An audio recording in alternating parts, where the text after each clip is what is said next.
For me and many of the leaders I coach and mentor, leadership is a never-ending adventure filled with joy, perils, thrills, and excitement. With this book, I want to refresh the role of the leader with a sense of that excitement and thrill, setting it within the context of a wider cultural narrative, while still acknowledging the thinking that is being done to enhance our approach to the different elements of that role. Cultures around the world throughout history have had a concept of the hero's journey. The principles of the hero's journey remain the same.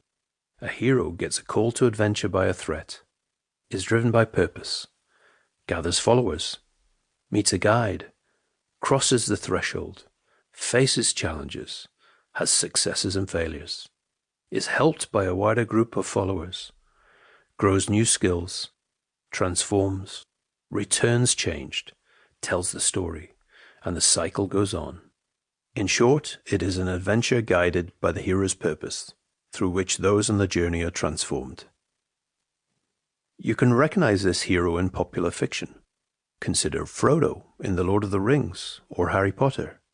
The hero leaves home, Hobbiton or Privet Drive, on a purposeful adventure, is joined by others, chiefly Sam, Merry, and Pippin, or Hermione, Ron, and Neville, has a quest to destroy the ring or defeat Voldemort, faces good and evil, fails and learns, has a guide who helps them, Gandalf or Dumbledore, and returns forever changed.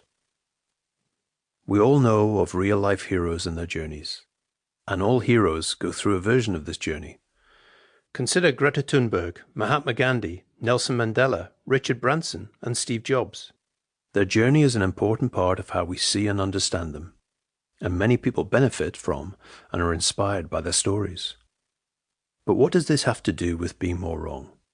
As Will Smith puts it, fail early, fail often, fail forward. Live at the edge of your capability and stretch it, and learn as you progress. Smith is giving personal advice, but it also holds true for team leaders.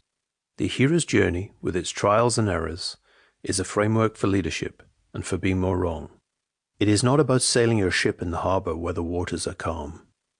It's about testing yourself when in rougher seas, pushing the boat to the limits, finding new ways to test the crew, new ways to go faster, or to create an edge in what you do, always with a clear purpose and laser focus to stretch specific behaviors or test the team. There are times when getting barnacles in your butt and replenishing resources in a safe harbor might be necessary. But the buzz of the team and the feeling of being part of something alive is what appeals to you and your crew. Imagine if Frodo had stayed at home in Hobbiton, if Harry Potter had lived with his horrible aunt and uncle and never gone to Hogwarts, or if Edmund Hillary had stayed at home with his bees and never climbed Everest. We would never heard of Tenzing Norgay, of Hermione Granger and Neville Longbottom, of Aragorn or Merry and Pippin. It's not all great battles and epic moments, however. It can be small things that move toward what Brailsford in his book calls incremental gains. The focus on purposeful practice and honing small elements of the team's or product's effectiveness allows the team to raise their game.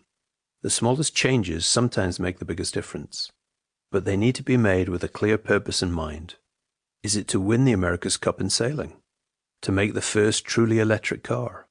To truly democratize the design thinking process to the world? Or to create measurable playgrounds to disrupt the way people are led? Let me say it again. The way to do it is to sail your ship out of the harbor, risk being more wrong, and purposefully stretch the systems and habits in your team to be successful. By now you're asking yourself who qualifies for this daunting and exciting role of a leader, guide, or hero. There is much written on the different kinds of leaders, but the scale of the achievements and the reach of the leaders we look up to makes our small view seem insignificant and incomparable. But they too started somewhere in a village. They too stepped over the threshold and had their failures and traumas along the way. Harry Potter was an unwanted and promising child. Frodo Baggins was an ordinary hobbit living a comfortable life. Edmund Hillary was a beekeeper in New Zealand. In reality, unlikely leaders exist everywhere,